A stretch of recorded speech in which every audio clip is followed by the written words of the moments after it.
c'est ce qui me permet aujourd'hui de vous confirmer que c'est bel et bien Dave Turmel qui est arrêté en Italie. C'est un point de presse qui était attendu de la part du chef de police du SPVQ qui a confirmé cet après-midi avoir reçu les informations d'Interpol ce matin à l'effet que l'identité de Dave Picturmel avait bel et bien été confirmée donc du côté des autorités italiennes.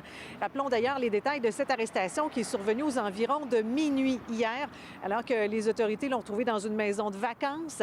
Et Dave Picturmel, donc, s'est, semble-t-il, rapidement rendu aux autorités. Dans la résidence, on a pu saisir notamment des stupéfiants, mais aussi des cartes SIM, des documents, des agendas aussi dans lesquels on retrouvait plusieurs chiffres comptables. Également, des documents d'identité dans lesquels, évidemment, on voyait la fausse identité de Dave Picturmel, Sébastien Ménard-Dumas. M. Turcotte n'a pas donné plus de détails sur les informations précises, évidemment, qui ont mené à l'arrestation de Dave Picturmel. Ce qu'il a confirmé, par contre, c'est que ça émanait du SPVQ vers les autorités italiennes. Il en a d'ailleurs profité pour mentionner l'importance qu'a joué le rôle de ce nouvel enquêteur spécialisé en fugitifs.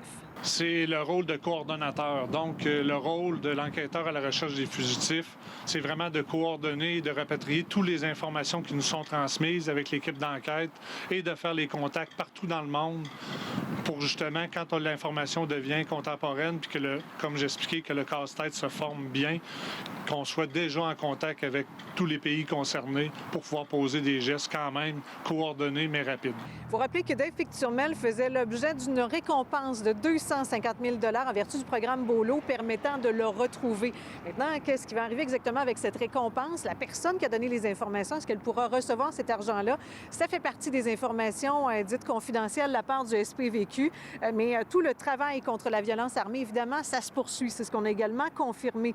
Pour la suite, maintenant, les autorités italiennes devront s'assurer qu'il n'y a pas de dossier à régler avec Dave Picturmel de leur côté avant d'amorcer les procédures d'extradition, ce qui pourrait se faire dans les prochaines semaines. Ça leur appartient aussi, c'est de juridiction italienne, mais nous, les procédures ont été faites avec Interpol. Ils nous demandent d'aller le chercher. Donc, pour moi, les dossiers sont comme réglés de leur côté. Une fois arrivé au Canada, Dave Picturmel sera vraisemblablement détenu ici même à Québec avant d'être traduit devant les tribunaux. À Québec, Caroline Dumont pour Nouveau Info.